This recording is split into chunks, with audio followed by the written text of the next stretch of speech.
You probably have a favorite superhero, but do you have a favorite version of your favorite superhero? Marvel Comics love introducing powered-up alternate versions of its main characters just to give them a little extra juice. And today I'm talking about the most powerful versions of Marvel's strongest heroes. Like, is Maestro the strongest version of Hulk? Is Spider-Man with the Enigma Force the most powerful version of that character? What about the version of Thor that merged with the Phoenix Force? Man, there are so many forces. Let's talk more about these characters right now.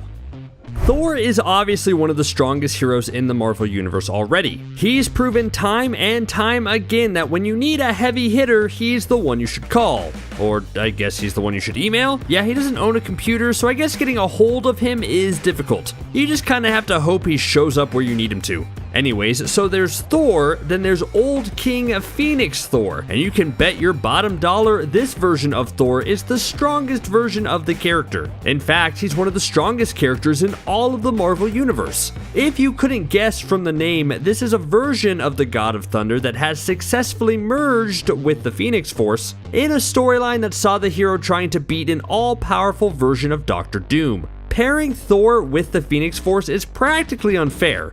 Both of them are already super strong on their own. They don't need each other to become stronger, at least normally. This whole storyline was a special circumstance. Spider-Man is a fun hero because he's your friendly neighborhood Spider-Man dealing with street-level threats, but he's also often drawn into battles with all sorts of mystical entities and cosmic beings. He just works practically in any story. And there have been a lot of strong versions of Spider-Man over the years. Like the Spider-Man with a bunch of extra arms? Yeah, how you gonna beat that, huh? Try blocking a punch and boom, another punch comes your way. But besides multi-armed Spidey, there's also a version of the character who was permanently fused with the Enigma Force, one of those all-powerful cosmic entities like the Phoenix Force I just mentioned. The original timeline had our Peter Parker merge with the Enigma Force briefly before giving it up. But a later comic showed a different universe version of Spider-Man who had never made that choice. I mean, if you stay the cosmic Spider-Man, then your little problems like having to deal with paying rent or J. Jonah Jameson slandering your name sound like small potatoes. And he just looks awesome. It's a shame that this didn't last very long. In the Spider-Verse storyline, we see Enigma Force Spider-Man, but he was quickly beaten by Solus and his spider essence was consumed. Bummer. The reason I find Hulk so fascinating is how complex the different versions of the character can be. Hulk himself is so straightforward in initial concept. He's a normal man who, when he gets angry, loses control and turns into a hulking beast. But Marvel Comics have done a great job in expanding the lore behind the character and making Bruce Banner and his alter ego one of the most fascinating and strongest characters in Marvel Comics. And there are a surprising amount of different, stronger versions of Hulk out there that this one is tough to choose.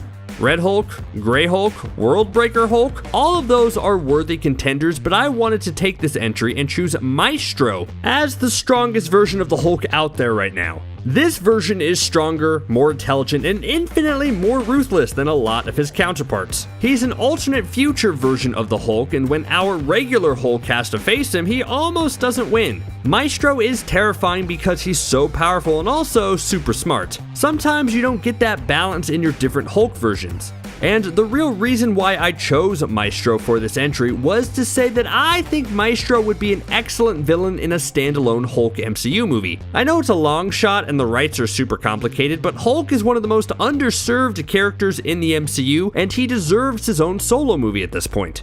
Captain America is great on his own, but let's be real, he's not the strongest hero around. Like, yeah, he's a great leader and one of the best hand-to-hand fighters in the MCU, but if you had to put him up against characters like Thor or Hulk in a strength contest, then you'd probably bet on Thor and Hulk. But there's one version of Captain America that's a little more unique than normal, and I'm talking about the Soldier Supreme. This was during the Warp World storyline, which basically happened because Gamora used the Infinity Gems to fold the universe in in half and a lot of characters were merged together. So Captain America was fused with Doctor Strange, and the rest is history. And it wasn't just a merging of powers, but also backstories. Like in this reality, Steven Rogers did undergo the super soldier serum treatment, but its ingredients consisted of magical properties, so it ended up giving Steven Rogers the power of sorcery. So this had cool combinations, like Steve being an expert super soldier leader extraordinaire like normal, but also did things like helped him use spells to create a magical shield to use against his opponents. I think because of this merge, it gave Cap the most powerful version of himself.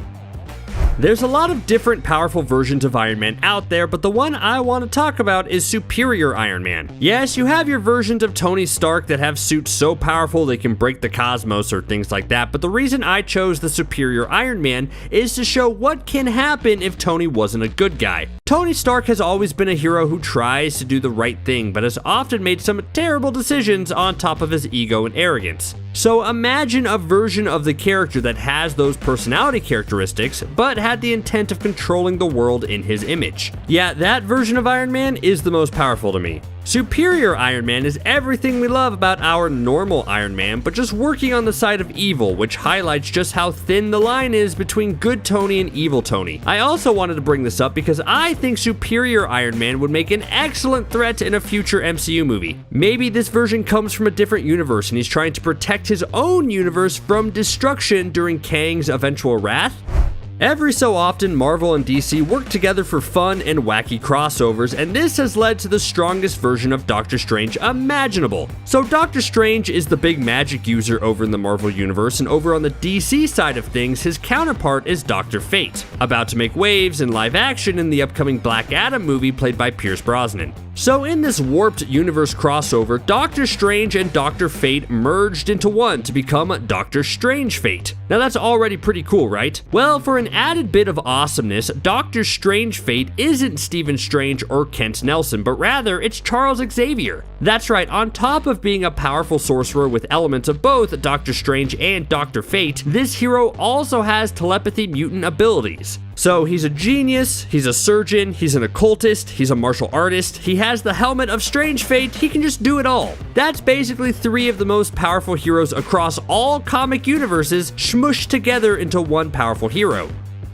Okay, I'm gonna be honest here. The strongest version possible of Wolverine is the one that absorbed the Phoenix Force. But I already talked about Thor merging with the Phoenix Force at the start of this list, so I don't want to just retread about what makes the Phoenix Force super powerful. So I'm gonna choose another version of Wolverine that I think is the most powerful second version. There's a good amount to choose from. I could say Old Man Logan, I could say Laura Kinney, who is a Logan clone who's stronger, I could even say the Earth 12025 version of Wolverine, who has an adamantine-coated skeleton, which is a mystical metal that gods from Olympus use, but nope, I'm not gonna say any of those chumps. I'm going with Lord of the Vampires Wolverine. That's right, Vampire Wolverine, baby! This was in a what-if comic and followed a storyline where Dracula bit Wolverine, Logan turned and then eliminated Dracula and thereby became the Lord of the Vampires himself. What followed was a bloody rampage where Wolverine, now equipped with classic vampire hypnotic powers, started basically a war with New York, taking a lot of the X-Men out in the process.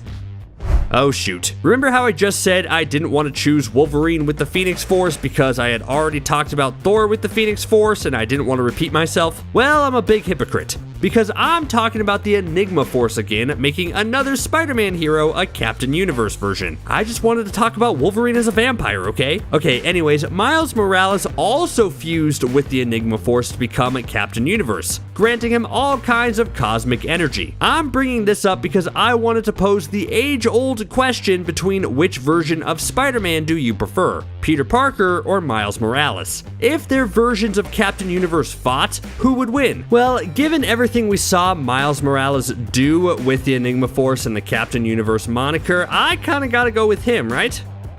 A common theme that's becoming apparent on this list is that a character who gets infused with cosmic powers basically becomes the strongest version of themselves, and that's what happened with Ghost Rider. I mean, Ghost Rider by himself already is a hero who can melt your face off just by looking at you, so he's already scary. But then there's a version out there that fused with the power cosmic and became Galactus's new herald. Talk about a power overload. So what happened was this. This takes place in a Thanos-centric comic, in an alternate timeline where Frank Castle, aka the Punisher, died, but then made a deal with Mephisto that allowed him to bond with the Spirit of Vengeance to become the new Ghost Rider. Cool, right? No. Because he came back to Earth with all of Earth wiped out. After a long time waiting around doing nothing, one thing led to another where Frank Castle Ghost Rider came across an injured Galactus and agreed to be his herald, and thus the Cosmic Ghost Rider was born.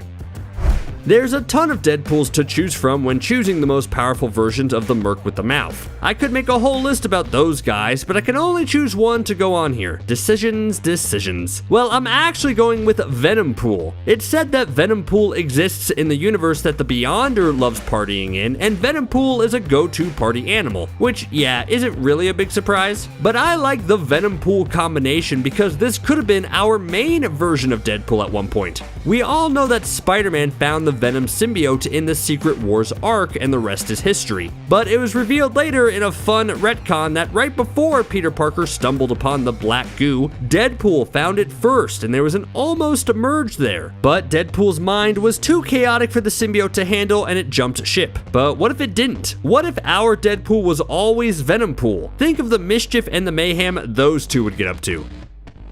I think the strongest version of Mr. Fantastic is the evil version of himself, aka the ultimate version. Just like the Tony Stark entry a bit earlier when a beloved and intelligent hero breaks bad and turns to the dark side, they prove just how lucky we are to have them on the side of good in our universe. The only downside to the ultimate version of Reed Richards is his villain name. He just goes by The Maker, which if we were ranking on a scale from 1 to 10, I'd give that a solid 3. Where's the menace or the gravitas? Anyways, lackluster name aside, the Maker is still one of the biggest threats in the Ultimate Universe. He's a version of Reed Richards with a few screws loose, and he's determined to usually control and or destroy everything. And he's come close a few times. There was one moment where, thanks to Molecule Man, the Maker could exist in every universe at once. A part of me was sorta hoping the Maker would be the version of Mr. Fantastic we saw in the Doctor Strange in the Multiverse of Madness movie. That way I'd feel less bad when Wanda turned him into spaghetti, but nope,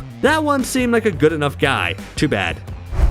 Alright, I've talked about the Phoenix Force with Thor, and I've avoided it with Wolverine, but I didn't want to omit its most famous host. Jean Grey is obviously one of the most powerful telepathic mutants in the universe, and when she goes through her whole Phoenix Force avatar phase, it always causes serious headaches. So would you say the Jean Grey that's merged with the Phoenix Force is the character's most powerful version? Well, sort of, but not in the way that you expect. There's also the White Phoenix. You see, everyone knows the Dark Phoenix, which is basically a result of the host corrupting the Phoenix Force, and it turned Jean into one of the best Marvel villains for a short time. But what if a user did not corrupt the Phoenix Force, but rather merged and became one with it? Well, then you have the White Phoenix, and it's actually more powerful.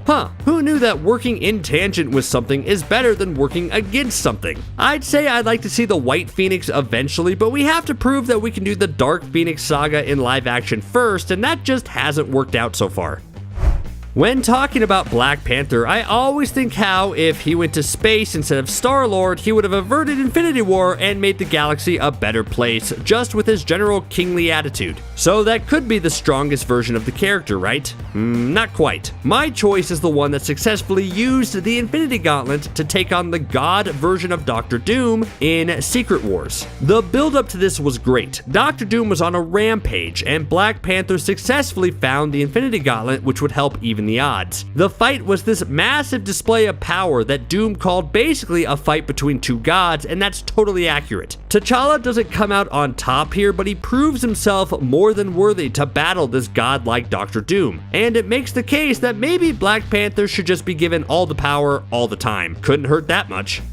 How do you improve on almost perfection? Captain Marvel is a hero that's specifically designed to be at her most powerful almost all the time. So is there any version of her that's more powerful than normal? Well, I'd argue yes. One time, Captain Marvel was captured by the Brood and experimented on because of her physiology. This led to them turning her into Binary, which was a being that could tap into the power of a white hole. So yeah, then Binary used those abilities to get revenge and totally wiped out the Brood. She remained a Binary for a bit before going back to Captain Marvel, so if you're thinking of ways Captain Marvel can grow in her upcoming movies, well, maybe Binary is the way to go.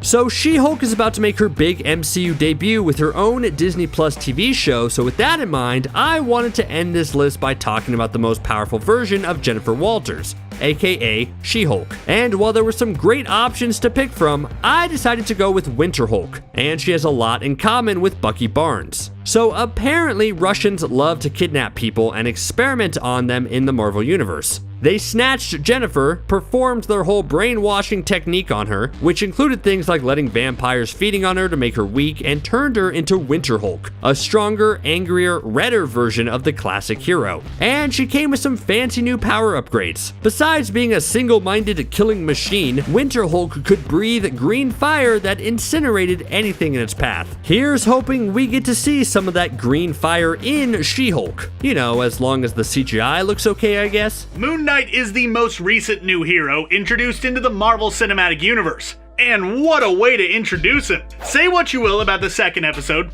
and the third and the fourth and what have you once those come out, but the first episode was awesome. Such fantastic tone and an incredible atmosphere all around. But besides that, it's cool to see this B-tier Marvel character get some time to shine in the spotlight. And since the MCU is all about the multiverse these days, I figured we could welcome Moon Knight properly by looking at some of the most powerful variants of him and ranking them by how much butt they can kick. Cause you know, that's what we do on this channel after all. So without any further ado, let's go ahead and dive right into it. Let's start this list off with a variant of Moon Knight that we don't actually know that much about, because she only appeared in about 3 or so panels in one issue of the comics, but the premise of what makes her different from the other Moon Knights is interesting enough in of itself. Crescent Moon was the Moon Knight variant from Earth 920942. She was the leader of a group of religious warriors who we saw defending the Manhattan, presumably a mashup of Manhattan and the Vatican, from the forces of a villain called Greywing, a sort of Batman thing, which is actually kind of a funny little jab to all the comic book fans who constantly compare Moon Knight to Batman. There are certainly a lot of them. Some of you are probably doing it in the comments right now. This hyper-religious version of MK could have been cool to explore a bit further, but alas, she was taken out by the twisted doppelganger of Moon Knight known as Moonshade rather quickly after being introduced. So we will probably never see that version of the character fleshed out any further. You know, as I was saying, more often than not, when someone is talking about Moon Knight, eventually someone else is going to compare him to Batman, usually calling him Marvel's version of the Caped Crusader. And I totally get why people would be making that comparison. Heck, maybe I might have a video in the works where I do just that, you know, you could look forward to. And maybe you could click the subscribe button and ring the bell or whatever to be notified when it comes out. You know, if you want to like help me out or whatever, but if not, it's cool too, I guess.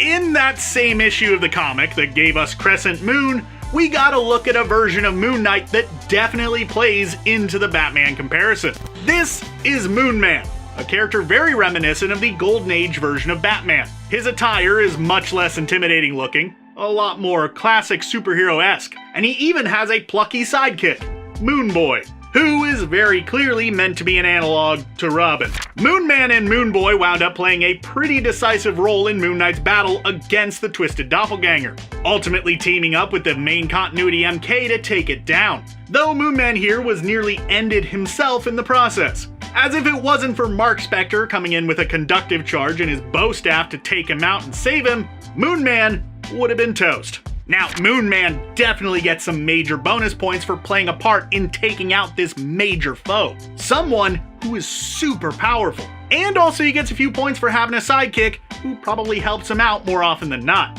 I say probably because we don't actually know for sure, as this was the one and only appearance of Moon Man, so we didn't actually get to see any more of Moon Man and Moon Boy. But you know, Robin helped out Batman quite a bit throughout the years, so it's probably safe to assume the same is true here. If a named character exists within Marvel Comics, odds are there's a version of them from the year 2099 as well. And, expectedly, this holds true for Moon Knight, as we got a chance to see a version of the character from that year who takes the whole connection to the moon thing to a whole other level. This Moon Knight actually resides within the city of Adelon, which is on the moon itself. Serving as a defender of the moon's population, Moon Knight 2099 wound up encountering Uatu the Watcher, who at the time was considering destroying some artificial versions of the Fantastic Four that he had previously created. MK 2099 though convinced Uatu to instead allow them to live, to allow them to try to live up to the legacy of those they were modeled after. Power level wise, this MK is presumably about on par with regular Moon Knight, having been chosen as a champion of Khonshu. However, they do have a slight edge over the main continuity MK, as they have the benefit of future technological advancements boosting their arsenal of gadgets and weapons. Seriously though, when are Disney and Marvel just gonna pull the trigger and give us a 2099 MCU already? I just really like the 2099 characters and I would love to see them on the big screen. If it helps at all, I already have a script treatment ready to go, so you know, we can make this happen like right now. Disney, Marvel, call me. The Amalgam Comics universe is one of my favorite things to bring up when people talk about the absolute absurdity that was comics in the 90s. This is something that we will probably never see again, as it took characters from Marvel Comics and characters from DC Comics and slammed them together as part of a massive joint venture between the two rival publishers. This resulted in us getting Moonwing, an amalgamation of Moon Knight and Nightwing. This version of Moon Knight is perhaps the most skilled in terms of martial arts among all of them, inheriting both Mark Spector's and Dick Grayson's fighting styles. He also has the added bonus of enhanced strength, durability, and reflexes depending on the phases of the moon. The fuller it is, the stronger he gets. That's some pretty basic Moon Knight stuff there, but still, he gets it. He is exactly what you'd expect when you mash these two characters together. Basically, a more badass version of both wrapped up into one. That's pretty cool, huh? Would be really awesome to see more of the character, but as I said, it's probably never gonna happen, especially given the current state of both of the publishers. Definitely a bummer. Moonwing showed us what happened when you combine Moon Knight with a character from DC. But what happens when you combine MK with another Marvel character? After gaining control of the Infinity Stones herself, Gamora used them to send the souls of everyone in the universe into Soul World, combining many of them together in order to incapacitate them and presumably to save space in there. Though if the Soul World in the comics is anything like the one we saw within the MCU, it does look kinda roomy in there, so I guess she didn't really have to do that part after all. This resulted in new characters who were fundamentally just combinations of two classic characters. Included amongst them was Arachnite, a combination of Moon Knight and Spider-Man. After being nearly killed by an attack from Goblin by Night, Peter Parker of Warp World was bitten by a mystical spider that linked him to the totem energy of ancient spiders. This, in turn, saved his life, but also fractured his mind, causing him to develop 4 separate personalities. Working with these 4 personas, Peter Parker became the masked vigilante Arachnite, a hero with all the same powers of regular Spider-Man, with the tech and fighting prowess of Moon Knight. After the Infinity Wars comic arc came to a close, Warp World continued existing in a diminished form within the Soul Stone, with Arachnite joining up with a small team of other heroes, becoming the Defenders. This team was made up of Arachnite, of course, Soldier Supreme, Iron Hammer, and Weapon Hex. I know that in the world of media, money talks, so I will just say that I will pay Disney and Marvel this slightly worn $5 bill to bring this team to the MCU. I just think seeing Weapon Hex on the big screen would be a lot of fun. Tell me that I'm wrong. Also, it'll probably cost more than $5, but that's the best I can do. What happens when you take a character who is empowered by an ancient moon god and put him in the middle of a zombie apocalypse? You get a zombified Moon Knight. It's fairly straightforward, you don't really have to ask that question. Mark Spector from Earth 2149, also known as the Marvel Zombies universe, fared about as well against the rampaging undead as pretty much any other hero. managing to hold out for at least a little while, though he presumably was zombified when Nick Fury sent a team of heroes down to try to battle back the zombie horde. Zombie Moon Knight, despite being technically dead, still managed to possess the same powers he did while he was alive, including increased strength, durability, and agility at night, though he was a considerably less capable fighter in his zombified state. But I mean, the dude's literally rotting, so I can't really blame him on that one. Since I already talked about a version of MK from the year 2099, I figured why not look a little bit further forward in time, if there even is one from past that point. To my surprise, there is. This is Moon Knight from the year 3167, which is a super random year, but alright, let's just run with it. This particular Moon Knight holds a distinction that no other MK that we've seen so far can really claim. She is one of the Horsemen of Apocalypse, meaning that she means some serious business. In this version of reality, Apocalypse successfully rose in the 21st century, and went about judging which sentient species deserved to live, and which deserved to perish. After Earth was nearly destroyed, Apocalypse pulled the remains of the world together, and separated it out into different realms, each belonging to the remaining people who he had deemed worthy of surviving. When a time-traveling group of X-Men came forward, finding themselves in this reality, Apocalypse sent out his horsemen, Moon Knight included, to try to destroy them. Which went well for a while, as they put up a hell of a fight. But things ultimately ended badly for this Moon Knight, as Nightcrawler teleported her into a pit of spikes, presumably ending her life. Though Khonshu has been shown to be capable of resurrecting his champions, so who knows, she could have came back. If it wasn't for the fact that the X-Men later took Apocalypse down and the world fell apart because his power was kind of the only thing holding it together, yeah, it's sorta hard to come back from that. Still though, a version of Moon Knight that is granted additional strength by Apocalypse and made one of his horsemen is certainly deserving of a spot pretty high up on this list, as that's gotta be a pretty powerful Moon Knight. But she's not the most powerful. During the Infinity War story arc, Magus, a future evil version of Adam Warlock, created a bunch of souped up, twisted doppelgangers of several noteworthy heroes. One of which was, of course, Moon Knight, spawning the abomination Moonshade. Come on, you knew he was going to be on this list somewhere. I've already talked about him twice. Dude was kind of a big deal. This being possessed the ability to absorb the life essence of other beings, effectively becoming stronger with each one. And that is exactly what it said about doing, traveling throughout the multiverse to different versions of Earth, tracking down each variant of Moon Knight and taking them out, becoming exponentially more of a threat. This gave us a comic story just absolutely packed with different versions of MK. In fact, it was incredibly difficult for me to not just pack this list with different ones from that one issue. It certainly would have made editing this video a lot easier, but where's the fun in that? Also, some of you are probably wondering, yes, that is a dinosaur Moon Knight, and no, I didn't include him on the list because that's pretty much the only look at him that we ever got. If I knew literally anything else about him, he'd be on this list. Trust me, it's a T-Rex blessed by Khonshu. That's just amazing. Luckily though, the main continuity Moon Knight followed him across the different realities, and ultimately put a stop to him, despite being at a serious power disadvantage. Since at that point, Moonshade had seemingly absorbed countless numbers of Moon Knights. I don't really need to get into how the fight actually went down, as I sort of already talked about that when I was talking about Moon Man, but you know, it was a thing that happened. A doin's a transpired.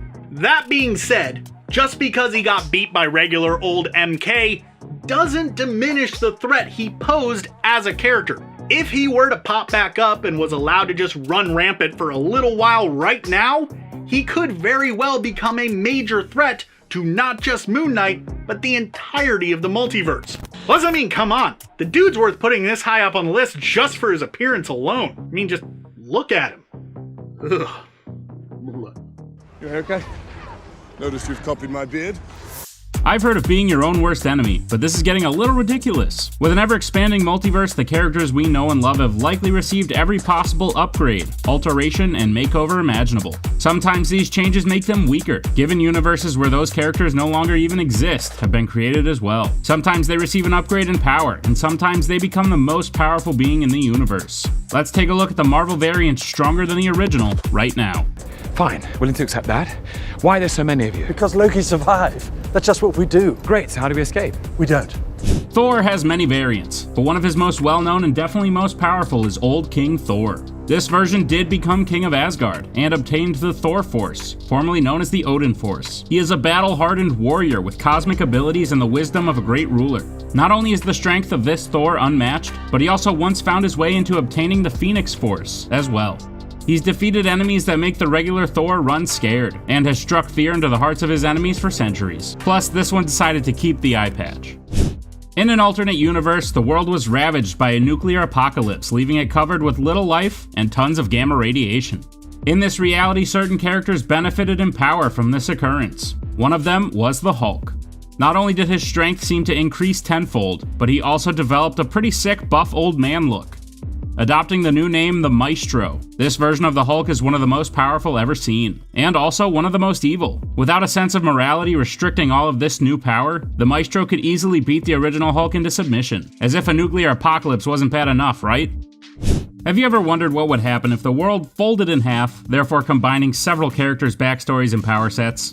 No, just me. In this very scenario, Captain America's variant became one of the strongest and wisest to exist, when he became the Soldier Supreme. Crossing histories with Doctor Strange, Steve Rogers became the most powerful magic wielder in the universe, who could still absolutely use his fists if he wanted to. The Soldier Supreme has incredible magical ability, and the best part is, he can conjure a new shield every time someone catches it or breaks it. The Soldier Supreme is definitely working smarter, not harder, when it comes to tactical strategies and overall butt kicking. In an alternate universe, Tony Stark watched as his world was ravaged by a super Skrull named Titanus. Several of his friends and family were killed before his very eyes, and Tony lost his mind. He then began raiding the weapons and technology storage facilities of the world's smartest beings who had lost their lives to Titanus, updating his armor with each stop. Without a care left in the world, Tony lost his mind and developed a much darker and brutal form of justice. He was sent across dimensions by Reed Richards and gave his original version a whole heap of trouble, proving that an unhinged Tony Stark is one with sensational power. For a brief time in the main Marvel Earth 616, Carol Danvers gained a new power called the Binary. This Binary increased Carol's abilities and even allowed her the ability of space travel, which she did not have previously. The Binary actually was a form of mutation, making Carol Danvers a full-fledged mutant, even getting offers to join the X-Men. This Binary energy then took its own form once it left Carol's body. Combined with the Phoenix Force and the original Captain Marvel's corpse, this new Binary hero takes the physical form of Carol without actually having a physical body, and can overpower Carol at every turn. There is a variant of Peter Parker who decided to keep a power known as the Enigma Force. This is a cosmic power that severely enhances the capability of the user. With this power, Peter Parker became Captain Universe. On top of the normal powers of Spider-Man from Earth 616, this version from Earth 13, with the help of the Enigma Force, has the power to fly, manipulate matter and energy in the form of concussive blasts, and a spider sense enhanced to a cosmic level, meaning he can sense irregularities at the subatomic level across the universe. This version of Peter is easily one of, if not the most powerful ever seen. The Scarlet Warlock is the male version of Wanda Maximoff from another universe. Truthfully, he's no more powerful than the Wanda we know and love. That is until something crazy happened. The Scarlet Warlock accidentally combined himself with Wolverine, Quicksilver, Magneto, and Mesmero of his universe, and this amalgam creature became known as Brother Mutant. This abomination of a creature was almost unstoppable, as he possessed all the powers of the beings he was made of. So essentially, Brother Mutant is a version of Wanda who possesses not only her power, but the powers of several other mutants as well, including super speed, magnetism, hyperhypnosis, increased healing, and an adamantium skeleton. Geez, just don't take the kids away from this one. In the What If animated TV show, we saw one of the most powerful versions of Doctor Strange we will likely ever see. When Christine Palmer's death proved to be an absolute point in time in that universe, Stephen Strange drove himself mad trying to find a way to prevent it. He spent years absorbing the energy from extra-dimensional beings, building up his power but losing himself in the process. We know this version is much stronger than the original, considering he beat the good version of himself split by the Ancient One. While he now exists in a destroyed universe, he still has absorbed so much power that the Watcher even goes to him when he needs help. Thanos has always been a conqueror, and power-hungry to say the least. In a one-off story entitled The Infinity Ending, a variant of Thanos grew to be the most powerful of any in existence. He amassed so much power that he began challenging universal constants like infinity and eternity. Once he took their power, he was capable of bringing down beings like Galactus and the Living Tribunal. Eventually, he went for the whole kit and caboodle, and challenged the One Above All. The One Above All is essentially Marvel's version of God. He is all-knowing and all-powerful and has no equal. When Thanos took his place, he appeared as the new One Above All in the sky with untold and unmatched power. He had the capability of destroying literally everything in the universe, which he did until he was convinced to bring it all back. In the Loki TV series, we met several other versions of Loki, but one really stuck out as being more powerful than the rest. No, we're not talking about Kid Loki or even Alligator Loki, but the version of classic Loki played by Richard E. Grant proved to be one of unmatched power. It was his power that made our regular Loki variant believe in himself. He saw the amount of magic that classic Loki possessed when he recreated Asgard from the ground up as an illusion to distract Goliath. Classic Loki also spoke about he was able to escape Thanos and exist in space, meaning up until he sacrificed himself, he was the best at mastering the uncanny Loki power of survival. During the Secret Wars event, a variant of Doctor Doom basically turned himself into a god. He used the power of the Beyonders to create Battleworld, a realm for the remaining characters to live once the Beyonders destroyed the multiverse. He then used the god particles of the Beyonders to make himself the godlike ruler of the world he created. He wiped the minds of some characters and had them serve him, and he took on the full force of the Infinity Stones. This version of Doom possessed the strongest power in the universe, and therefore far outmatches the original Victor Von Doom. The main villain of the What If TV series is probably the most powerful one we've seen in any MCU property. This also makes him the most powerful variant of that character, and he was seen when we saw what happened if Ultron won. Ultron successfully created the Vision's body and uploaded his consciousness into it. With the Mind Stone, he defeated the Avengers and his entire world. He then successfully gained the Infinity Stones from Thanos and defeated the entire universe. His sentience grew so advanced that he even sensed the presence of the Watcher and nearly conquered the entire multiverse. Considering the original Ultron we are used to was basically a whiny kid mad at his father Tony Stark, this one doesn't even compare.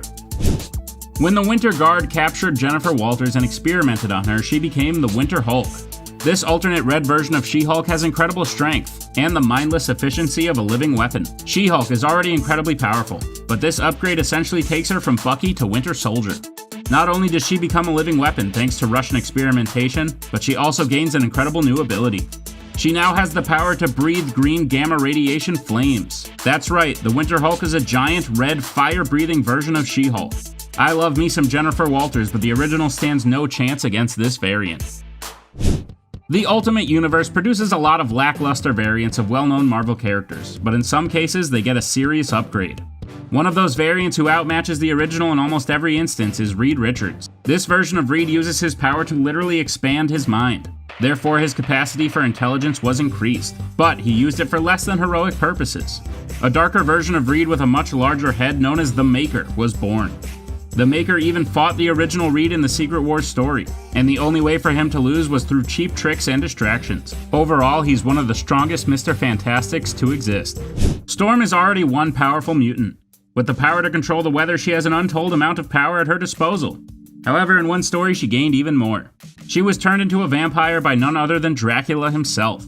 Not only that, but she was able to resist Dracula and rejoin the X-Men, but now as a full-fledged vampire. The virus made her much more angry and vengeful, introducing us to a darker and more powerful Storm. Not only was the weather at her disposal, but the full physical advantages that come with being a vampire, including an insatiable bloodlust. At least she never has to worry about the sun, since she can make it cloudy whenever she wants. Jean Grey is most known as the mutant who houses the Phoenix Force. The Phoenix Force is a cosmic entity that gives the host incomparable power, but has been known as a neutral force that often becomes corrupted. Jean Grey has most exemplified this when she becomes the Dark Phoenix. However, in one alternate universe, Jean Grey proves herself to be more powerful than the original when she successfully masters the Phoenix Force. With the full power of this entity under her control, she becomes the White Phoenix, and is capable of near unstoppable power, without falling into the violent murderous tendencies that her original counterpart sometimes does.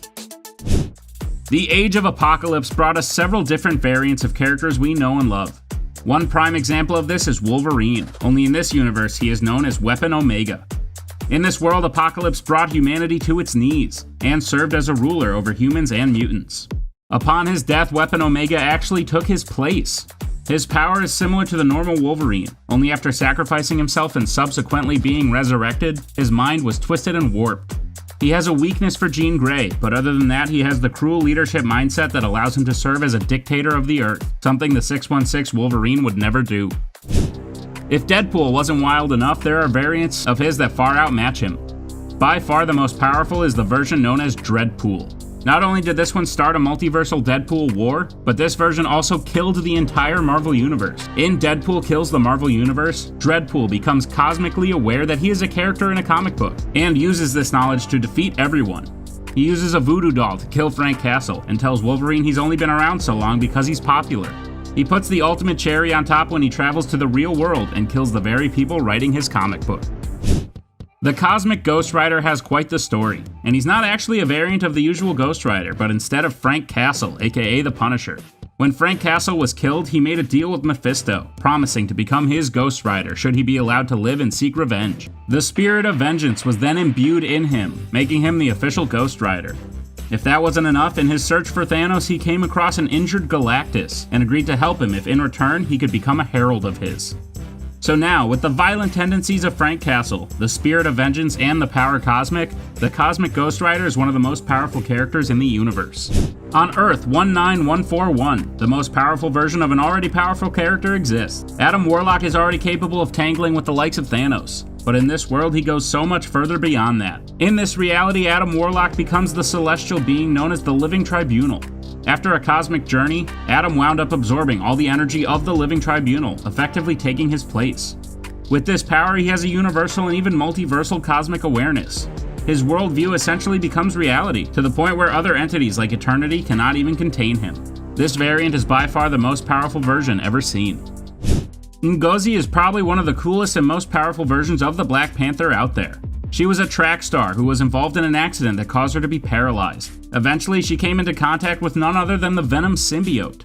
The two bonded quickly, and while Venom can sometimes have very toxic relationships with his hosts, this one was one of his best. Ngozi and Venom began fighting crime until she was noticed by the Dora Milaje.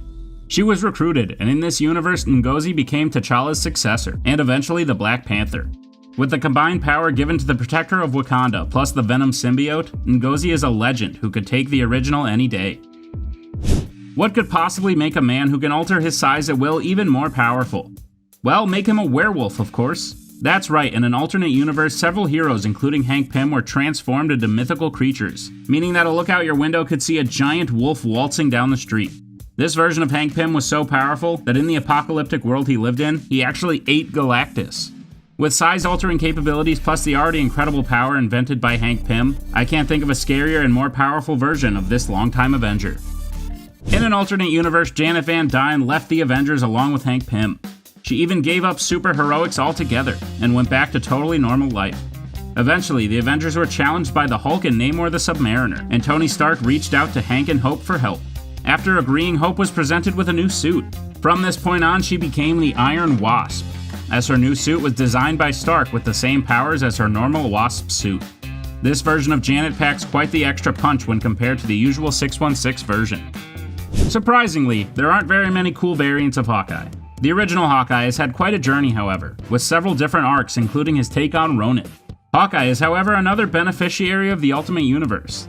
He is very similar to our normal Clint Barton, but he was actually a test subject for the Ultimate Universe version of the Super Soldier Serum. He is no Steve Rogers, but his strength, speed, and most importantly his eyesight is far superior to the original. He was an Olympic archer, a former death row inmate, and an intelligence operative, meaning barely, but he does outmatch the 616 Hawkeye at every turn. I'm not sure how she's gotten away with it for so long, but it's about time Black Widow officially joined the spider-themed Heroes Club. The original Natasha is great, but a significant upgrade that a variant of hers got was being bitten by a radioactive spider, turning her into the Black Spider. She gave up her normal life as a Russian spy and used her newfound powers to become an adventurer. These newfound powers, of course, included all those of Spider-Man, who was bitten by the same spider in another universe. The wall-crawling, web-swinging abilities of this version of Natasha, who still has the skills of a master spy and assassin, could outmatch the original every time. In the dead of night, at the scene of the crime, and the speed of light, he'll arrive just in time. But which Spider-Man you get depends on what reality you reside in. Stan Lee has created a lot of iconic characters, but none of them have captured the imagination quite as much as the one he created with Steve Ditko. The teenager from Queens who got a bite from a spider gained superpowers, but still had to live a very unsuperpowered life. Stan Lee maintained that the popularity of the character was that under the mask, any one of us can be Spider-Man. While Peter Parker is the Spider-Man we all know, there have been a few others behind the mask, and here are some of the Peters and non-Peters who have worn the mask. Perhaps the most well-known alternate Spider-Man is Miles Morales, whose story was featured in Spider-Man Into the Spider-Verse. Miles Morales comes from the Ultimate Universe, also known as Earth 1610. How Earth 1610 came into being in our universe is complicated. In our universe, the Ultimates was a line of comics meant to refresh the Marvel characters who have been running since the 60s. Some characters got whole new looks, like Nick Fury. And some characters' world expanded a bit. Running from 2000 to 2015, when Secret Wars collapsed parts of the multiverse, the Ultimates line influenced a lot of the look of the Marvel Cinematic Universe. In that universe, a second spider slipped the lab, this time biting the nephew of the Prowler, giving him all the regular spider powers as well as the ability to camouflage and shoot stun blasts. The animated feature film featuring Miles Morales also had one of the best scenes in a superhero movie. That leap of faith sequence is just so good. Another runaway success from the Spider-Verse comes a little closer to home for Peter Parker. The love of Peter's life we all know is Mary Jane Watson, but she wasn't Peter's first love. Before there was MJ, there was Gwen Stacy. That relationship ended when Green Goblin dropped both Stacy and a trolley full of people at the same time. Peter's attempt to save both ended up fatally injuring Gwen, and she became another tragic thing Peter got to carry around with him. Over in Earth 65, Gwen was fronting her own garage band and hanging out with her bestie Peter when she got the spider bite that changed her world. When Peter tried to get into the superpowers game, he turned himself into the lizard. Gwen would end up accidentally killing Peter in his lizard form, only for him to revert so that it appeared Gwen had killed Peter Parker for no reason. If you're gonna wear the spider suit, you gotta take on some of the sad. In the 1930s, a lot of movies were made that revolved around gangsters, private eyes, and people up to no good. These films were lit in the style of earlier German cinema, with harsh contrasts and often featured simile-riddled narration and dialogue. In the 1950s, a bunch of French film critics watched all of those movies and, identifying their stylistic cues, dubbed them film noir. It is in this world that Earth 90214 got its Spider-Man. This time, in fitting with the style of pulp fiction of the time, the spider bite comes from a spider totem that grants Parker his powers via a spider god. Union busting and crime bosses play a much bigger role in the Spider-Man noir world, with his look coming from his father's World War I airman uniform. Another entry from the Edge of the Spider-Verse stories that answers the question, what if power suits? Penny Parker from Earth 14512 has a lot of the familiar beats, an Uncle Ben and Aunt May, as well as a bitey radioactive spider.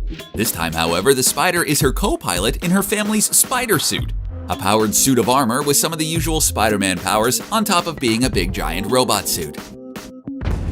Before the Spider-Verse was a thing, there was still an alternate Spider-Man from the weird end of the multiverse. Of course, we're talking about Peter Porker, the Spider-Ham. Created in 1983 as a bit of self-parody, Spider-Ham proved popular enough to eventually star in his own semi-regular comics under Marvel's children-oriented Star line of comics. Peter Porker inverts the formula a bit, where Peter begins his story as a spider that belongs to May Porker, a pig trying to bring fusion power to the beauty industry. The end result is when she tries her nuclear-powered hairdryer, she ends up irradiating herself and then biting Peter and turning him from spider to pig. If Spider-Man Noir answered the question of what if Spider-Man happened in the past, then Spider-Man 2099 answered the question of what if Spider-Man, but in the future. Part of a line of 2099 titles that postulated a Marvel Universe 100 years on, this Spider-Man is Miguel O'Hara. Miguel was slipped a poison that was meant to make him reliant on an antidote as a blackmail scheme, but ended up taking a formula meant to replicate Spider-Man's powers. Which it did. In a little bit of Back to the Future magic, Miguel ended up being his own inspiration to take up the Spider mantle. Miguel's potential future came into question during the Secret Wars event, that resulted in Miguel landing in our time and slow-boating back to 2099 to tell his younger self to become Spider-Man to protect the future. Past, both, kinda. I don't know. Miguel isn't the only time-hopping member of the family with a fondness for the spider look. Miguel managed to pass down a passion for living in whatever moment his son felt like living by becoming a time traveler. A lot of that comes down to traveling to our time and teaming up with various members of his family also displaced by time. Gabriel has no spider powers of his own, leaving most of that to his dad's spider suit. He also created the not-at-all nightmare-inducing arachnauts, a swarm of tiny robot spiders Gabriel can control. Freaky. There was a lot of fallout when Spider-Man failed to save Gwen Stacy, and that includes rival the Jackal blaming Spider-Man for her death. The Jackal dealt with his feelings in a completely normal and rational way. He cloned Peter Parker, as you do. After that goes predictably bad, there's a bit of switcheroo with some bodies that makes Peter think that his clone is dead, while his clone takes the name of Peter's uncle and the maiden name of his aunt, Ben Reilly. Ben Reilly tries the whole bumming around thing, but that sense of responsibility is hard to avoid even if you're a copy of Peter Parker. And when he came back to New York to check on Aunt May, he started life as the Scarlet Spider, working with the original. Or is he? There was a bit of confusion of which was the original Peter Parker. Clone or original, when Peter hung up his web shooters during Mary Jane's pregnancy, Ben Reilly took the mantle for a while. If Spider-Ham, time travel, and clones aren't weird enough for you, then there's the strange case of the Tsum Tsum. They're small, they're kinda cute, they multiply when they sneeze for some reason, and they're able to imitate the powers of whoever they want. One of the Tsum Tsum saw Spider-Man on TV, and did what we all did when we first saw Spider-Man. Got some Spider-Man thermals and ran around the house pretending to be Spider-Man. The Tsum Tsum started imitating Spider-Man powers and all. Well, until someone tried to get him to imitate Ultron. But once you've gone Spider-Man, that sense of responsibility is hard to shake. And he went back to being a tiny, adorable Spider-Man. One of the first things that anyone thinks about when they think of spiders, aside from, "Oh, get it off," is the number of legs. But when you add up the limbs on old Parker, you get the standard 4, not 8. Without the 8 legs, are you really a Spider-Man or just Sticky Guy? Perhaps the weirdest attempt to put the spider in Spider-Man was a villain from the cartoons, Zoltan Amadeus. Zoltan created a serum to recreate Spider-Man's powers, which worked for a moment, and he was able to go on a crime spree as a fake Spider-Man. Then the serum decided to get literal with the whole spider thing, giving him a lower body that's all spider. Ooh, get it off, it's in my hair! While Marvel didn't find its feet until the Silver Age, it went from Atlas to Marvel, and Stan Lee started steering the company. It still had a long history of Atlas and timely comics. In 1947, that comic line created its own Spider-Man. And if Zoltan Amadeus wasn't nightmare fuel enough, then this Spider-Man as villain might fit the bill. Like Gabriel O'Hara, this vintage villain had a small army of spiders that he was experimenting with. Oh, and he's feeding them human blood. He would capture his victims with elaborate artificial webs that eventually would lead to his downfall. Of all the people who have mantled up as Spider-Man or Spider-Man adjacent, the ones we can identify with the most are the superfans. Martha Franklin didn't have that much of a connection to Peter Parker and no sketchy run-ins with spiders, radioactive or otherwise. Her powers came from the weird stuff her parents were into when she took her dad's place at the Gathering of Five, where old relics dole out monkey paw-esque gifts with all kinds of weird catches.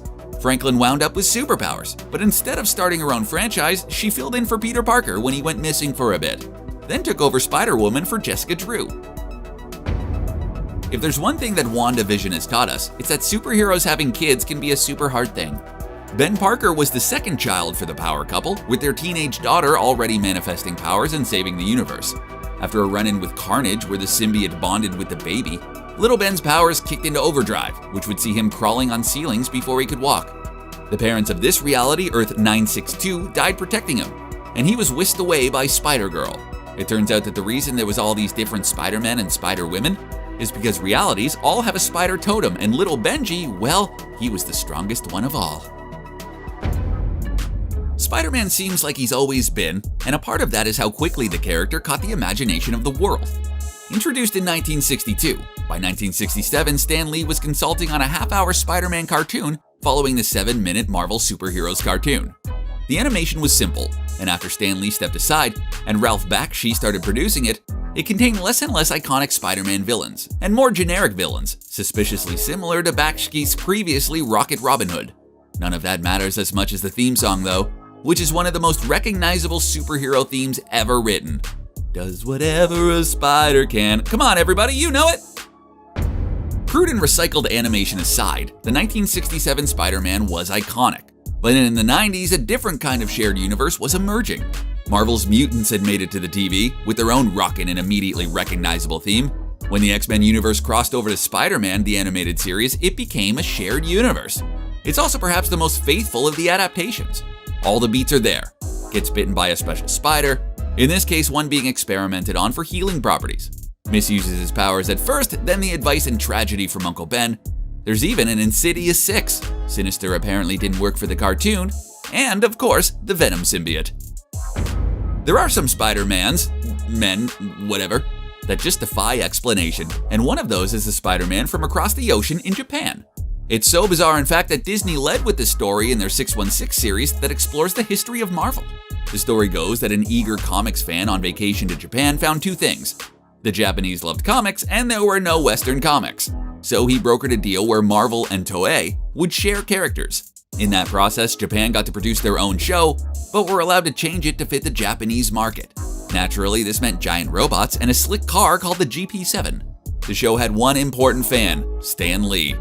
Rather than being precious with his creation, Stan the Man was elated with how much like a comic book the show looked, even if most of Spider-Man's story was tossed out of the window. If Stan Lee was elated with the Japanese series, it was in part because he wasn't thrilled with the 1977 television outing for Spider-Man. While it's a bit of a golden age of comic book adaptations now, with one network airing no less than 5 superhero shows at one time at one point, this isn't the first time that the airways was crowded with capes. In the 70s, Marvel and DC squared off with 2 popular adaptations as TV shows, The Incredible Hulk and Wonder Woman. Hoping to swing in on that action was Spider-Man. Unfortunately, this one didn't quite catch on. Even worse complications with the rights to Spider-Man adaptations held up the making of a proper Spider-Man movie for decades. When those rights were finally sorted out and Spider-Man made it to the screen, it was an adaptation that, along with the X-Men over at Fox, it was credited with saving the superhero movie from an early death. That early death came in the form of Batman and Robin. Bat nipples. Enough said. The movie was helmed by longtime comic fan and stylistic filmmaker Sam Raimi. More known for his horror movies, but also created Darkman when he was denied the chance to do a movie about the pulp hero The Shadow. Raimi's adaptation featured the ever-boyish-looking Tobey Maguire and a picture-perfect cast. One big change, however, was Parker's organic web shooters. Traditionally, the web shooters were the invention of the young genius Peter Parker, but in this case, it came out of him. Kinda gross. Spider-Man 2 has gone on to be one of the best-regarded superhero movies ever. Unfortunately, Spider-Man 3 does not have that level of affection, and the Raimi-Maguire series ended there. Rather than move forward with Raimi's 4th Spider-Man entry, Sony decided to reboot the character in the hopes of getting some distance between jazz-dancing Peter Parker and a lackluster Venom. The result was The Amazing Spider-Man. This one swapped Mary Jane for Gwen Stacy, gave Peter his mechanical web shooters back, and leaned in more on later stories, where it's revealed that Peter's parents were involved in the super science game themselves. A second movie, meant to set up the Sinister Six and a wider Spider-Verse, didn't get the reception that Sony was hoping for, and those plans quietly went away. There has been a list of luminaries that have taken the mantle of Spider-Man temporarily for different reasons. Some were covering, some were villains trying to smear Spider-Man's name or prove they could do it better. Here's a roll call of some of them who were traded their masks for Spideys. Craven, Otto Octavius, Matt Murdock, Danny Rand, Mary Jane, Wade Wilson, Bruce Banner, in a weird way, Norman Osborn, Loki, Kamala Khan, Quentin Beck, Mac Gargan, Logan, Flash Thompson, William Braddock, kinda, Harry Osborn, and of course, Stan Lee himself. Sony's loss with The Amazing Spider-Man turned out to be a big win for fans everywhere, and a win-win situation between Disney and Sony.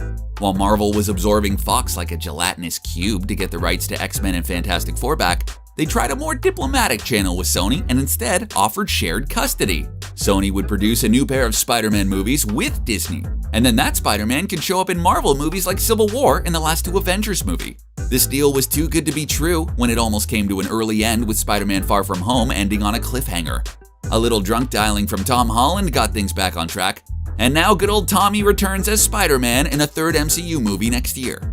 After 2 reboots and one of the most recognizable origin stories in comics, the MCU have done away with the origin story, and instead have gone with the youngest portrayal of Peter so far. and let's not kid ourselves, the best one. We love you, Tom! Variants everywhere. The best is yet to come now that the MCU has cracked wide open. We've already seen a number of alternate versions of characters like Doctor Strange, Spider-Man, Peggy Carter, and so many more, which can only mean there's more to come. All characters are open, and if we use the comics as a guide, they could be real trouble for the heroes we've come to know and love. Some of the most powerful versions of the main MCU crew have not been seen yet, and when they arrive, they're going to need more than a zombie body and can-do attitude. Let's take a look at the strongest Marvel variants we haven't seen in the MCU yet, right now. One of the most famous and most powerful variants of any character belongs to the wall-crawler Spider-Man. You're a deeply mistrusting person, and I respect it. Now, this isn't a variant of Peter Parker, but instead the main Spider-Man of another universe, and his name is Miles Morales. Miles is a young kid who idolized Peter Parker until his untimely demise. After being bitten by a radioactive spider, Miles gained superpowers similar to the original Spider-Man, only with a few bonuses. Miles actually became stronger than Peter, and his extra powers like invisibility and electricity shocks made him quite the hero. In the MCU, Peter has already met 2 other versions of himself, so now it's time for him to meet many more from the Spider-Verse. You want me to crack it? Yeah. This will be happening in animated form, and if I get my wish, those animated characters will be coming to the live-action MCU. In the comics, Miles even gets transported to the main 616 universe and joins forces with his hero, Peter of that universe. Sounds like a pretty great direction for the MCU going forward. It turns out that while some variants are infinitely heroic, some of the most powerful are also the most evil. We've only just gotten a taste of Mr. Fantastic in the MCU, and let's just say he turned into a popular Italian dish rather quickly. So while we wait for him to appear in the main Earth 616 timeline of the MCU, why not introduce more variants in the meantime? One of the most evil and most powerful versions of Reed Richards is a variant known as the Maker. The Ultimate Universe is one of the more popular alternate Marvel worlds. It's likely we will see it pretty soon given that we've started exploring the multiverse in the MCU. The Maker is from the Ultimate Universe, and he could be the greatest villain in it. Reed Richards of this world literally stretched his head and his brain so that his capacity for intelligence was increased by at least double. Considering Reed was already the smartest man in the universe, this put him on another level far above anyone else. However, this power was not used for good. This Reed is manipulative and conniving, and he has been able to outwit everyone in every turn, especially for the majority of the Secret Wars storyline. Considering we may be leading to that event in the MCU, we could be seeing the Maker pretty soon. Speaking of Secret Wars, one of the causes of this event is also one of the most powerful variants we have not yet seen. We've gotten versions of Doctor Doom in film, granted they've all been less than satisfying. The first Doom we see in the MCU could also be the most powerful one to exist. In the Secret Wars event, King Doom, or Emperor Doom to his friends, was able to harness the power of the Beyonders, the most powerful beings in the multiverse. Using this power, he created an entirely new world, once the Beyonders destroyed the entire multiverse for fun. He named it Battleworld and wiped the minds of most of the heroes he transported there. This version of Doom is so powerful he can take a full blast from the Infinity Stones and is unchanged. He has people like the Future Foundation and She-Hulk serving as his personal assistants, and is nearly untouchable. If the MCU is truly heading towards a Secret Wars event, based on all the incursion talk that's been going around, it's possible that Emperor Doom could be the mastermind behind it all, when the heroes find themselves on an entirely new world. With the multiverse wide open and plenty more Thor to come, it's only a matter of time before some other Chris Hemsworths start making their way to the main 616 universe to say hi. There are many options, but the most powerful by far goes by the name of Old King Thor. This version of Thor completed his destiny and became the King of Asgard, and surpassed the power of even his father Odin. He was gifted the Odin Force, which he appropriately renamed the Thor Force, and used it to defend Asgard from some of the greatest enemies he would ever see. He is battle-hardened, and years of leadership have also brought him wisdom. He also one day was able to harness the full power of the Phoenix Force. This made Old King Thor one of the most powerful beings in the universe, and easily the most powerful version of the God of Thunder. There is a comic storyline involving Gore the God Butcher where Old King Thor is actually instrumental. The door is open, and we've already seen Christian Bale in that makeup. All this points to a possible Old King Thor arrival in Love and Thunder, making him the most likely variant we will see in the MCU on this list. I've been learning a lot about this next guy recently, because he's maybe the coolest amalgamation of characters that could exist. I'm talking about the Cosmic Rider. We've seen Frank Castle in his own films and Netflix series, but this version is so far beyond the one we've come to know.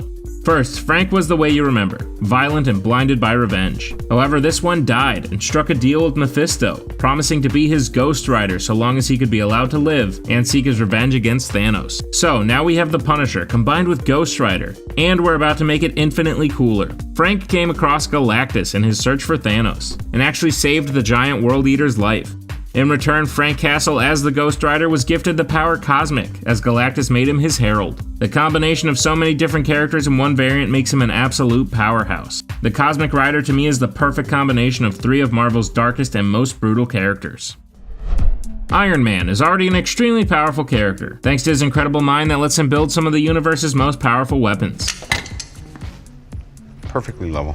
It's hard to believe that the only way to make him more powerful in another universe is for him to lose his mind. Truthfully, I believe if he had survived past Endgame, there could have been a way to see this version of Tony Stark come to fruition in the MCU. I'm talking about Iron Maniac. In a dystopian future, Tony witnessed his friends and family all get killed, which drove him mad. He raided the technology storages of fallen geniuses and put together a new high-tech armor, and used it for blinded, good old-fashioned revenge. He became so brutal and violent that Mr. Fantastic actually needed to send him to a whole new universe. Truthfully, if Thanos' snap had gone a little different and Tony lost Pepper and eventually his daughter, the Iron Maniac may be wreaking havoc on the MCU as we speak.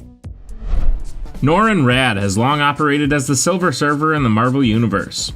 He is already one of the most powerful characters, as he controls the power Cosmic as a Herald of Galactus. He can focus pure energy thanks to the use of his board. Why are you destroying our planet? I have no choice. In another universe, the one who gifted him his power, Galactus, found himself in some trouble. The younger Thanos of this universe hunted Galactus across the cosmos and killed him. Left alone with the power Cosmic, Norrin Radd was nowhere near powerful enough to challenge the now King Thanos. Norrin was renamed the Fallen One, but gained incredible power when he proved himself worthy to wield the mighty Mjolnir. His body changed to be composed entirely of black matter, and he now possessed 2 of the greatest known powers in the universe. It wasn't enough to beat Thanos, the Cosmic Ghost Rider, and their entire army, but he put up a good fight. The Fallen One could be a very interesting variant to come crashing through that multiversal portal. This is definitely a pipe dream, but it's still cool to imagine. One of the universes whose variants we will likely never see is the Amalgam Universe. You want to tell me what you want? Okay, never say never, because I never thought we would see Chris Evans say Avengers Assemble after hundreds of heroes walk through portals to fight Thanos. However, if one day DC and Marvel can get along for just one movie, we could see some of our favorite characters cross over. One of the most formidable characters is one who combines the very powerful magic from both the Marvel and DC universes. Doctor Strange Fate is a mashup of Doctor Strange and Dr. Fate, 2 of the strongest magic users from each world. Oh, by the way, this character is actually a version of Charles Xavier. So, a meta-mutant with mind control abilities travels to meet the Ancient One, the Lord of Order of the Amalgam Universe. He easily surpassed his master as the Lord of Order, and becomes one of the most powerful beings in any universe. What did he say? Look, I don't know that this will ever happen. My fingers are crossed, but if we are ever so blessed to visit the Amalgam Universe and the MCU, Doctor Strange Fate is one person we need to meet.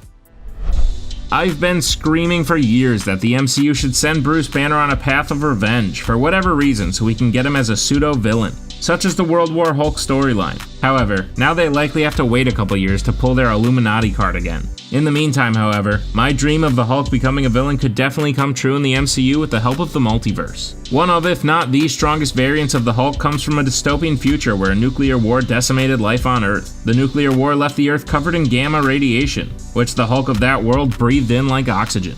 This increased his strength and power tenfold and turned him into the Maestro. A man hardened by a world at war, the Maestro became a villain, basically took over what was left of the world. He killed Hercules and ruled the remaining survivors. As the Maestro, he grew cold, bitter, and most importantly, angry. The Maestro is commonly referred to as one of the strongest variants of the Hulk, and certainly the most evil. I just love it, man. I love it when other universes combine characters. Hey, fabulous, I love it. 2 of the craziest and fiercest Spider-Man villains once joined forces, creating possibly the scariest and most powerful version of each. When Norman Osborn needed to destroy nanites in his body, he bonded with the Carnage symbiote in order to destroy them. While bonded, Norman took the Goblin formula, creating the stuff of nightmares, the Red Goblin. The Carnage-infused Goblin attacked nearly all of Peter's closest allies, and proved to be the most powerful villain he would face. The Red Goblin was the most powerful symbiote as well, and he proved himself to be impervious to fire, and could create pumpkin bombs out of thin air using his symbiotic powers. The insanity of Norman Osborn under the Goblin formula in many ways surpasses that of Cletus Cassidy, meaning as a host he was Carnage's greatest dream come true, and everyone else's worst nightmare. Just forget about the fact that Venom ate Carnage in the Sonyverse for some reason, and maybe we can get Willem Dafoe draped in red symbiote glory. Thor was not the only one who ascended to the throne of Asgard in another life. One trickster we know and love seems to be clamoring for the throne across the entire multiverse. In the TV series Loki, we saw many versions of the God of Mischief, including Lady Loki, Classic Loki, Kid Loki, President Loki, and even Alligator Loki. For that last one, I assume it was more of a low bench type situation as opposed to a throne. Why are there so many of you? Because Loki survived. That's just what we do. However, we have not actually yet seen one who has accomplished his goal. There was trailer footage that made it seem as though King Loki would appear in the series, but now that it's all said and done, he was nowhere to be found. In the universe where Loki became king, he had to defeat Thor and Odin, which he did successfully, and took all their power. He is much more stern and less whimsical, which may have been the difference, also making this Loki the most powerful one to exist. Given that Season 2 is on its way, I seriously doubt we've seen the last of the Loki variants, and King Loki is primed to make an appearance. We've already talked about an alternate Spider-Man, but there's just so many to choose from. One of the most famous is the Superior Spider-Man. This is actually a combination of Peter Parker and Otto Octavius. In this universe, Otto actually succeeded in defeating Peter, and switched bodies with him. So Peter's mind went on to perish in the body of a man-octopus, and Otto, unbeknownst to everyone, was now Spider-Man for all intents and purposes. The Superior Octopus combines incredible strength and intelligence with the mind of a maniac, and now the perfect undercover disguise. However, something happened that he did not expect. The longer he spent in Peter's body, the more heroic he became. It was as though Spider-Man's very cells were heroic, and it rubbed off on one of his greatest foes. The Superior Octopus is a fascinating character study, and could serve as a secret villain who infiltrates the next Spider-Verse team-up. Blade has officially entered the MCU, even though it was in a weird voice cameo off-screen. Sure you're ready for that, Mr. Whitman? However, his arrival can only mean one thing. Vampires are on their way into the MCU. This probably suggests that there are other worlds out there that are already infested with vampires. The man at the TVA and Loki has even confirmed this. My favorite possibility that this presents is the fact that there are probably already vampire versions of our favorite characters out there. All it takes is for America Chavez to punch a star-shaped hole in the right wall. You're not really useful unless you're fighting off 3 vampires that were huddled together. One of the most powerful versions of Captain America was when he was turned into a member of the undead. This is Steve Rogers with the power of a super soldier and a vampire, combined with an insatiable bloodlust that wouldn't stop him from attacking anyone. That's not going away anytime soon. In an Exile story, they came across Vampire Cap, and he successfully turned one of them into a vampire as well. If you want to start getting darker and darker in the MCU, Vampire Cap is a pretty good place to start. As if Deadpool wasn't crazy enough, there had to be literally millions of other even wackier variants. In the Deadpool wars, we saw so many other versions of the lovable and vulgar Merc with a mouth. These include but are not limited to Panda Pool, Groot Pool, Hawkeye Pool, Duck Pool, and so many more. And they only get weirder and weirder. I don't know what that means. Me neither. However, there is a version of Deadpool that far surpasses any other in terms of sadistic behavior and cruelty. He goes by the name of Dreadpool. Dreadpool was responsible for starting a multiversal war that pitted versions of Deadpool against one another. He also is the Deadpool at the center of the story of Deadpool Kills the Marvel Universe. This man literally went on an unstoppable rampage, mostly because he gained a sort of cosmic awareness that only a Deadpool variant could. He realized he and everyone around him were characters in a comic book, and there was nothing stopping him from ending them all. He then even traveled to the real world and killed the very people drawing him. It's arguably the most powerful thing any comic character has ever done. Ngozi is one of the most interesting characters, and is another one who combines the stories of many different characters in another universe. She was a high school track star who found herself paralyzed from the waist down. One day she found herself in the middle of a skirmish between T'Challa, the Black Panther, and the Rhino.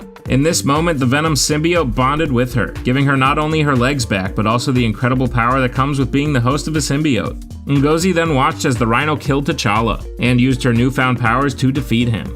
The Dora Milaje were so impressed with Ngozi that they offered her the honor of being the new Black Panther and protector of Wakanda. So she was given the powers of the Black Panther and hosted the Venom symbiote, creating an incredibly powerful variant, merging the best of both worlds of 2 powerhouses. Ngozi is one of the best symbiote hosts, and when she gained some claws, she proved to be one of the greatest heroes of her universe. There's literally an endless amount of variants we could see come to the MCU. Heck, they have license to create new and even more powerful ones. Which powerful variant are you most looking forward to seeing join the MCU? Who would win in a fight? Mark Ruffalo's Hulk versus Edward Norton's Hulk versus Eric Bana's Hulk? And throw in Lou Ferrigno's Hulk in there too, why not? That's a lot of Hulks. And speaking of all those Hulks, did you know that the gigantic green rage monster has had an abundance of different personalities and character traits over the years that has made him one of the most fascinating characters in Marvel Comics? But what version of the Hulk is the strongest? Well, that's what I'm here today to discuss. Join me as I break down every major version we've seen of the Hulk, the character's strengths and weaknesses, and whether or not we could see these characters in live action. Let's get started right now. Okay, I want to talk about Professor Hulk. No, not the version from the comics, who is actually pretty rad, but the version of the character we saw in the MCU, because I have a serious bone to pick. Look, both Bruce Banner and Hulk were on one of the best character trajectories of anyone in the MCU. Bruce started the MCU scared and on the run because he couldn't control the other guy and did whatever he could in order to keep him locked away. Then, over a few more movies, we saw what happens when Hulk totally loses control, like in Age of Ultron. And then the Hulk personality took over completely for a few years and spent his time as a gladiator on Sakaar, with Banner not realizing how much time had passed, as evidenced by him thinking Ultron was still around after Thor coaxed Banner back out. Then there was the plot point of Banner being afraid of turning into the Hulk again because it meant Banner might be gone forever. But he decided to take that risk anyway by jumping in and making a huge impact, literally, in fighting the giant wolf Fenris. Then Infinity War happened and the Hulk personality refused to come out after getting his butt kicked by Thanos. The Russo brothers have said that it wasn't because Hulk was scared, but because he didn't want to fight Banner's battles anymore, which, sure. Infinity War ended with Banner telling Hulk that the two of them had major issues to work out, but do we see it? No. Endgame had a lot going on, so they skipped past any dramatic character resolution for a sight gag that reveals that Banner and Hulk had merged together, combining the brain and the brawn. But there's a lot of problems with this. For one, where was the Hulk personality? The writers seemed to ignore that the Hulk was his own person with his own thoughts and feelings, and you think he would just be okay being basically completely erased? No, I'm sorry, I just get so angry all the time. Hulk always angry.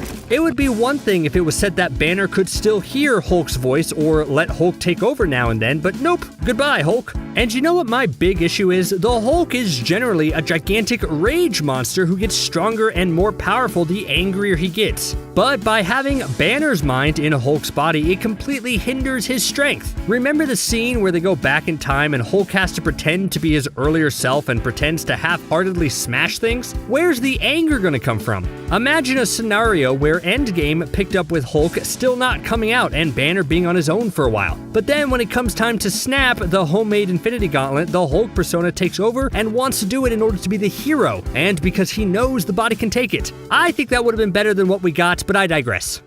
So, as we all probably know, the Hulk was originally supposed to be gray, but then, due to ink problems, it looked more green and Stan Lee ended up liking that more. Can you imagine a world where the Hulk was gray all the time? I think he'd lose some of his sparkle, don't you? The green totally makes him stand out. But just like a lot of things in Marvel Comics, writers ended up retconning the whole gray issue and making it canon. It was written so that, yes, the gray Hulk from the very beginning was the very first color the Hulk ever was, but then eventually the green Hulk that we all know and love eventually took over, and always comes out instead because it's stronger. Though that means there is a gray Hulk persona somewhere deep inside Banner, and let me tell you, it's one of the wildest versions. Later, comic writers would tweak the gray Hulk persona even more, making it a side effect of all the abuse that Bruce Banner suffered in his childhood, and manifesting itself as a gray version of the Hulk who would wind up being a tough guy Las Vegas enforcer. How wild is that? This version is like the guy who'd make you sleep with the fishes if you crossed him the wrong way. He calls himself Joe Fix-It, which I'm guessing he saw on the side of a local plumber's truck or something. This version is technically more intelligent than the original Hulk and is often tricky, manipulative, and doesn't really care about people, because he's morally ambiguous. That's his whole shtick. And although he has a solid intelligence level, he's not as strong as the other version of the Hulk. Sure, he still possesses that whole the madder he gets, the stronger he becomes ability, but it happens at a much slower rate than his green counterpart. See, I wouldn't have minded if the MCU made it so that when Banner and Hulk combined and became Professor Hulk, that the Hulk personality got split from Banner, and that version could become a version of Grey Hulk. How would the MCU's Hulk process things now that he's a little smarter but also not as strong? That would have been awesome to see, right? Okay, this next entry is a fun one. Yes, seeing Bruce Banner Hulk out and smash stuff is a lot of fun, but every so often the comics get a little weird and create hybrid characters because, why not? Which brings me to a few of the funniest versions of Hulk that I can think of. Hulkpool and Spider-Hulk. Yeah, you can kind of guess who those combinations are. Let's start with Hulkpool. In the comic series titled Hulked Out Heroes, a gamma-powered Deadpool is sent back in time to eliminate the original Deadpool because of all the bad stuff that Wade had done. But while traveling through time, Hulkpool gets a little lost. He first gets sent back to the year 1717, where he becomes a pirate under a Captain Blackbeard version of the Thing, which is just awesome to think about. They then take a few more jaunts throughout time, including to the Old West and to World War II, where Hulkpool ends up saving Bucky and helping Captain America and Bucky hunt down and eliminate both Hitler and the Red Skull. After that, he accidentally stops the origins of a few Marvel heroes, including the original Hulk, and then finally meets the OG Deadpool and eliminates him, completing his mission. Like, I know What If would never adapt this storyline, but please, please, please, can it adapt to this storyline? But I'm not quite done with the hybrid characters, because there's also Spider-Hulk. This one isn't a Bruce Banner version of the Hulk, but hey, Deadpool got really mad at me when I didn't include his best friend Spidey in the same entry as him, and I don't want Deadpool mad at me, okay? Spider-Hulk is a version of Spider-Man that was zapped with energy from the Hulk, and when Spider-Man next got angry, he turned into Spider-Hulk. And I just want to say, I think Hulk and Spidey make a powerful combination. Sure, Spider-Hulk loses intelligence, which is kind of Spider-Man's big thing, but it's funny to think of Spider-Man's dexterity and agility paired with the brute force of the Hulk. What if there was a version of Bruce Banner and the Hulk that was just fed up with both Bruce Banner and the Hulk? Well, that's where Doc Green comes in. Thanks to exposure to the Extremis virus, this new version of the Hulk was able to manifest itself and cause a good amount of damage. Doc Green hates to be called either Hulk or Banner, which probably represents some deep-seated self-esteem issues from Banner, and Doc Green set out on a quest to depower all the Gamma mutates, not caring if they were good guys or bad guys. He just wanted them all gone. This version is similar to the Professor Hulk in terms of intelligence and strength, but he definitely has more of an edge when it comes to getting what he wants. So the moral of the story is, don't take Extremis, kids, it's bad for you. Doc Green's ending is both kind of funny and tragic. So Doc Green suffered from losing his intelligence over time, and while he was smart, he made an AI duplicate of his personality. But then that AI duplicate saw that Doc Green's intelligence wasn't as smart anymore and then turned against him. Anyway, I think a Doc Green would be interesting to see in live action because so much of Bruce Banner's and the Hulk's arc has been about them battling with each other, so it would be fascinating to see another personality who's sick of both of them rise up and take control. Sometimes it's just hard to beat the original, right? The standard version of Hulk that we all know and love has gone on some incredible journeys, both in the comics and the MCU. The OG Hulk is normally a gigantic rage monster who gets stronger the angrier he gets. So by that rationale, if there's a villain who keeps fighting him and making him more mad, it's only a matter of time before Hulk will start to overpower his opponent. It's why in the MCU, the top villains really have to knock him out fast, or else he'll eventually overcome everything. Take the Thanos fight, for instance, in Infinity War. That opening scene saw the Mad Titan deliver a brutal beatdown to our Hulk after a brilliant introduction by Loki. We have a Hulk. But we know that the Hulk only gets stronger the angrier he gets, so I really think if that fight had gone on longer, the Hulk could have won. Same with his Thor fight from Thor Ragnarok. Thor knocks him out with lightning, but given time, the Hulk would have just gotten so furious that lightning might have just bounced off him. Is that true? Well, I guess now we'll never know. Since the OG Hulk persona has a lot of the same powers as a lot of Hulks on this list, I'll take this time to ask, which Hulk do you think has the best design? Mark Ruffalo, Ed Norton, or Eric Bana? I'll say now that Ed Norton's design is actually really cool, and I wish they would have kept that a bit more rather than slowly turning the Hulk into Mark Ruffalo. But that just might be me.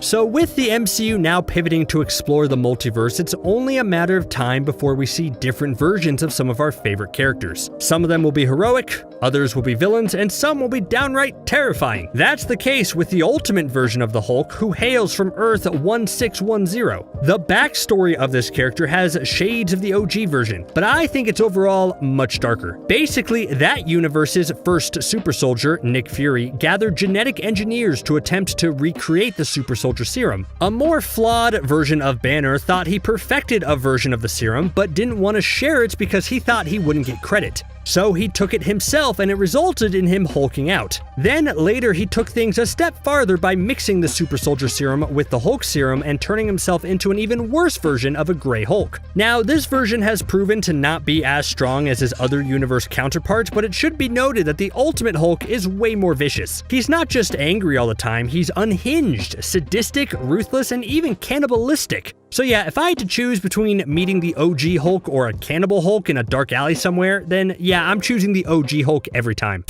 The Devil Hulk is the darker, more sinister version of the Hulk. Basically, how it's explained is that if the normal Hulk is Bruce Banner's inner rage, then Devil Hulk is Banner's inner evil. He's a truly monstrous version that hopefully never gets unleashed on an unsuspecting public. Right off the bat, he's just as powerful as the regular Hulk, but also comes with a few nifty upgrades like increased intelligence, some elemental powers, and even terrakinesis, which is the ability to manipulate terrain and rock formation. He's also just downright terrifying to look at. Eventually, this version of the Hulk was locked away forever, and it made way for the Immortal Hulk. This version is actually content with waiting inside of Banner, and his transformation is limited to nighttime. The Immortal Hulk can also release massive amounts of gamma blasts capable of destroying everything in a nearby area, as well as having the ability to drain gamma from other gamma mutates. He can also sense liars, because it wouldn't be a Hulk iteration without some weird random power, right?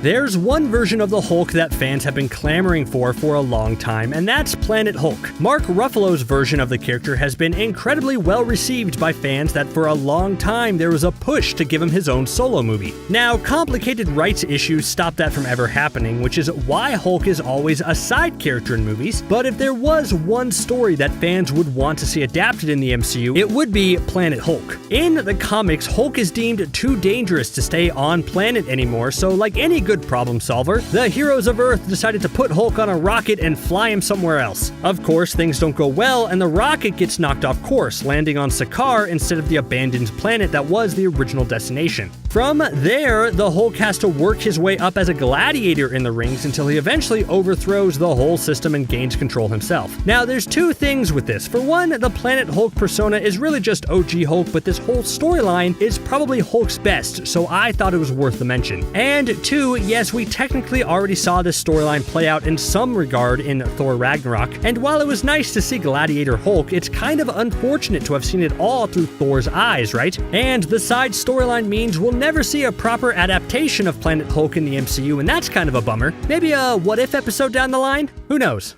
Don't you just love alternate futures in comics? I do. It allows for things to get quite wild. And one of my favorite and most powerful alternate versions of Hulk is Maestro. Basically, this version lives in a time where nuclear destruction has wiped out just about everyone, including mostly all the heroes and villains. But hey, when life gives you lemons, you make lemonade, right? The only one that the nuclear war didn't hurt was this version of the Hulk, who only absorbed the radiation and it made him even stronger. And he's not just all brawn either. He's also incredibly intelligent and rules over a land called Dystopia. But really, the reason Maestro Hulk is so high on this list is because of his rockin' white beard. Come on, devastatingly powerful and a thick white beard? It's like a reverse Santa, kinda. Maybe. Anyway, you want to hear something cool about Maestro? He was initially defeated after he was sent back in time at the precise moment when Bruce Banner turned into the Hulk, and the explosion that blasts Banner with gamma radiation is powerful enough to incinerate Maestro. Real circle of life stuff, you know? So I already have mentioned Planet Hulk, but I specifically saved the most powerful version of the Hulk for the end, and it directly relates to Planet Hulk. So by the end of that event, Planet Hulk is happy on his planet with a wife and an unborn son. But then the ship that brought the Hulk to Sakaar in the first place explodes, and everyone that Planet Hulk loves is gone just like that. He's so upset that he absorbs the entire planet of Sakaar's radiation and becomes Worldbreaker Hulk. And can you guess guess what he does? That's right, he breaks worlds. He becomes capable of splitting entire planets with his incredible cosmic power and then sets his sights on revenge, thinking it was Earth's mightiest heroes who planted that bomb. In his absolute rampage, he takes out everyone, including Professor X, Doctor Strange, Black Bolt, Tony Stark, etc. The only one he didn't just wreck was Namor, who specifically voted against sending Hulk away in the first place. So how powerful is he? Well, his stomps cause earthquakes across continents, but even when he's just standing still, he's radiating enough energy to rattle the Earth's core. It truly is the most powerful Hulk of all time, and it's one who I desperately wish we could see in the MCU in some capacity. This video didn't even mention She-Hulk. She's an exciting character on her own, and she looks to have a bright future ahead of her. Will she step up and be the future Avengers' powerful heavy hitter now that the OG Hulk is a bit out of commission? Only time will tell, but that sounds kinda cool, don't you think?